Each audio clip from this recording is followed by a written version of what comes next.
Qorti f'Rotterdam fl-Olanda ordnat l-arrest ta' ġurnalist għax bl-ebda mod ma jrid jikxef is-sorsi tiegħu dwar każ kriminali li fih hemm involuti baronijiet ta' droga.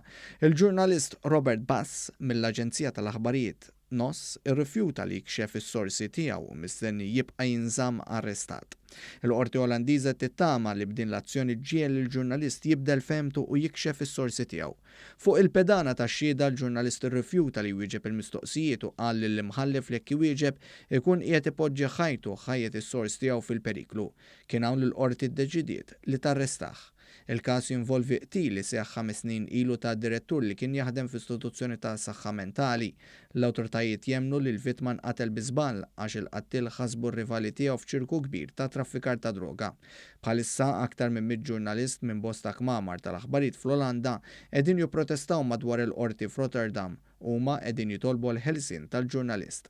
L-editur tal-Aġenzija tal-Aħbarijiet NOS qal li jinsab ix-xokkja bil-kbir b'din id-deċiżjoni tal-qorti u sejjaħ l-arrest tal-ġurnalist bħala attakk fuq il-libertà tal-istampa.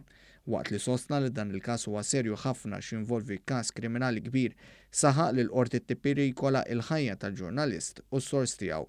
Dan ma kienx l-uniku każ li fih ġurnalist inżamm arrestat fl-Olanda x'ma jridx jikxef is-sorsi tiegħu. Każ simili seħħ fis-sena 2000 u dakinhar il-ġurnalist inżamm arrestat għal 18-il jum. L-imħallef fil-Qorti Olandiża qiegħed isostni li l-privileġġ ġurnalistiku li ma jikxifx is-sors tiegħu ma japplikax għax il-każ huwa serju u s-sors li miegħu tkellem il-ġurnalist ġie interċettat mill-pulizija li għandha wkoll it-traskrizzjonijiet tat telefonati li saru. Il-ġurnalist u l-kmamar tal-aħbarijiet ma qablux ma' dan ir-raġunament u qegħdin jikkwataw deċiżjoni tal-Qorti Ewropea tad-Drittijiet tal-Bniedem li tħares il-privileġġ tal-ġurnalisti li ma jkxifux is-sorsi tagħhom.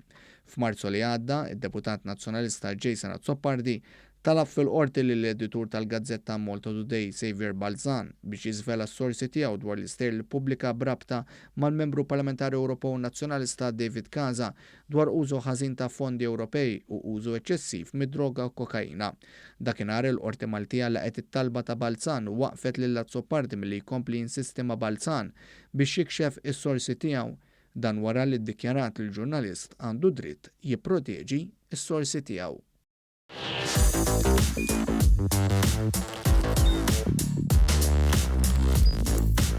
Idħol fuq one.com.mt u hemmhekk tista' tara l-programmi kollha li jxandru fuq One permezz ta' One Play.